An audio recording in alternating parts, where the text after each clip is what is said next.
அனைவருக்கும் வணக்கம். வாழ்க்கையில் முன்னேற திட்டமிட்டு செயல்படுவது எப்படி? எந்த ஒரு செயல்களையும் செய்வதற்கு முன்பு சரியாக திட்டமிட்டு செயல்பட்டால் வெற்றி நிச்சயமாக நம் கைகளில் வந்து சேரும் என்பதை பற்றி விளக்கும் ஒரு குட்டி கதை. அதிக மக்கள் தொகை கொண்ட ஒரு அழகான நகரம் ஒன்று இருந்தது. அந்த நகரத்தில் ஒரு சட்டம் இருந்தது. அது என்னவென்றால், யார் வேண்டுமானாலும் அந்த நகரத்திற்கு ராஜாவாக வர முடியும். ஆனால் அந்த பதவியானது 5 ஆண்டுகள் மட்டும்தான்.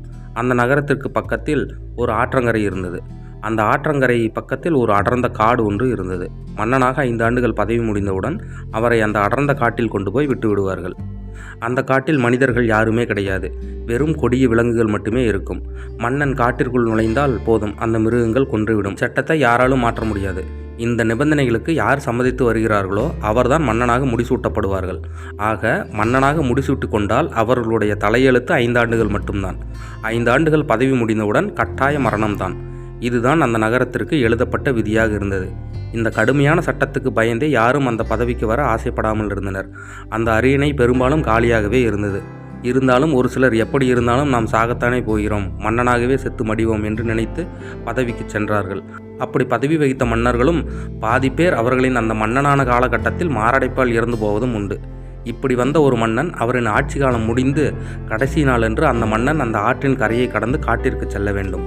அவனை வழி அனுப்புவதற்காக நாடே திரண்டிருக்கிறது. மன்னன் அங்கிருந்து வரும்பொழுது அவனுடைய சிறப்பான ஆடைகளையும் நகைகளையும் அணிந்து முடிசூடி தங்க வாளேந்து வைரங்கள் மின்ன மக்கள் முன்னாடி கம்பீரமாக வந்து நிற்கின்றான். மக்கள் எல்லோரும் வாய் திறந்து அப்படியே பார்க்கிறார்கள். இன்னும் அரை மணி நேரத்தில் சாகப்போற அவனுக்கு எதற்கு இவ்வளவு அலங்காரம் என்று அங்கே கூட்டத்தில் இருக்கிறவர்கள் பேசிக்கொள்கிறார்கள். மன்னன் அங்கிருந்து தான் செல்லவிருந்த படகை பார்த்துவிட்டு ரொம்ப கோபத்தோடு சொன்னார், மன்னன் செல்லும் படகா இது? பெரிய படகை கொண்டு வாருங்கள், நான் நின்று கொண்டே போக முடியாது, என்னுடைய சிம்மாசனத்தையும் கொண்டு வாருங்கள் என்று பயங்கர கோபத்துடன் எங்கே அந்த சேவகர்கள் என்று கேட்கிறார். சேவகர்களை பார்த்து சத்தம் போட்டு சொன்னார். கட்டளை பிறப்பித்தார். காரியங்கள் எல்லாம் கடகடவென்று நடக்கிறது. கொஞ்ச நேரத்தில் ரொம்ப அழகான நல்ல பூக்களால் அலங்கரிக்கப்பட்ட ஒரு படகு ஒன்று ரொம்ப வேகமாக ஆற்று நீரை நோக்கி செல்கிறது. அங்கே வரும் மக்களை பார்த்து கையை அசைத்து கொண்டே சென்றார். பயணம் தொடங்கியது. மக்கள் எல்லோரும் திகைத்து போய் பார்க்கிறார்கள். படகோட்டியும் அதிர்ச்சி அடைந்து அந்த மன்னனை பார்க்கிறான். பயங்கரமான அதிர்ச்சி அடைகிறான். ஏனென்றால் இதுவரைக்கும் இங்கிருந்து மறுகரைக்கு அழைத்துச் சென்ற எந்த மன்னனும் மகிழ்ச்சியாக போனதே இல்லை. அழுது புலம்பிக் கொண்டு புரண்டு ரொம்ப கஷ்டப்பட்டு வேதனையோடு மற்றும் கண்ணீருடன் தான் போவார்கள். ஆனால் இந்த மன்னனோ ரொம்ப மகிழ்ச்சியாக வருகிறான். படகோட்டி பொறுத்து கொள்ள முடியாமல் அந்த மன்னரிடம் கேட்கிறான், எங்கே செல்கிறீர்கள் தெரியுமா மன்னா என்று கேட்கிறான். மன்னன் சொல்கிறான், தெரியும், அதோட மறுகரைக்கு நான் போகப் போகிறேன். அதற்கு அந்த படகோட்டி சொல்கிறான், அங்கு சென்ற யாரும் இந்த நகரத்திற்கு மறுபடியும் திரும்பி வந்ததில்லை மன்னா என்று சொல்கிறான். தெரியும், நல்லாகவே தெரியும், நானும் திரும்பி இந்த நகரத்திற்கு வரப்போறது இல்லை என்றார். சரி, எப்படி உங்களால் இவ்வளவு மகிழ்ச்சியாக இருக்க முடிகிறது என்று வினாவினான் படகோட்டி. அந்த படகோட்டி கேட்டதற்கு மன்னன் சொல்கிறான், அதற்கு நான் என்ன செய்தேன் தெரியுமா? ஆட்சிக்கு வந்த ஓராண்டு முடிவில் 1000 வீரர்களை காட்டுக்கு அனுப்பினேன். அவர்கள் அந்த கொடிய விலங்குகள் எல்லாத்தையும் வேட்டையாடி கொன்று விட்டார்கள். 2ஆம் ஆண்டு முடிவில் 1000 விவசாயிகளை அங்கே அனுப்பினேன். அவர்கள் அங்கிருந்த காட்டை திருத்தி உழுது பயிரிட்டு ஏராளமான தானியங்கள், காய்கறிகள் போன்றவற்றை உற்பத்தி செய்து கொண்டிருக்கிறார்கள்.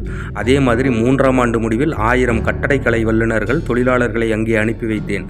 அவர்கள் அங்கு வீடு, வாசல், அரண்மனை, அந்தப்புறம், சாலைகள் எல்லாம் தயார் செய்து வைத்தார்கள். 4ஆம் ஆண்டு முடிவில் 1000 அரசு அதிகாரிகளை அங்கே அனுப்பி வைத்து நிர்வாகத்தை ஏற்படுத்தினேன். நிர்வாகம் எல்லாம் சீரடைந்து இந்த 4000 பேரும் தங்கள் மனைவி, குழந்தைகள் எல்லோரும் அங்கே போய் நிம்மதியாகவும் சந்தோஷமாகவும் வாழ்ந்து வருகிறார்கள். இப்பொழுது நான் காட்டிற்கு போகவில்லை, என்னுடைய நாட்டிற்குத்தான் போகிறேன். நீங்கள் எல்லாம் நினைக்கிற மாதிரி நான் வாழத்தான் போகிறேன். அதுவும் மன்னனாக ஆளப்போகிறேன்.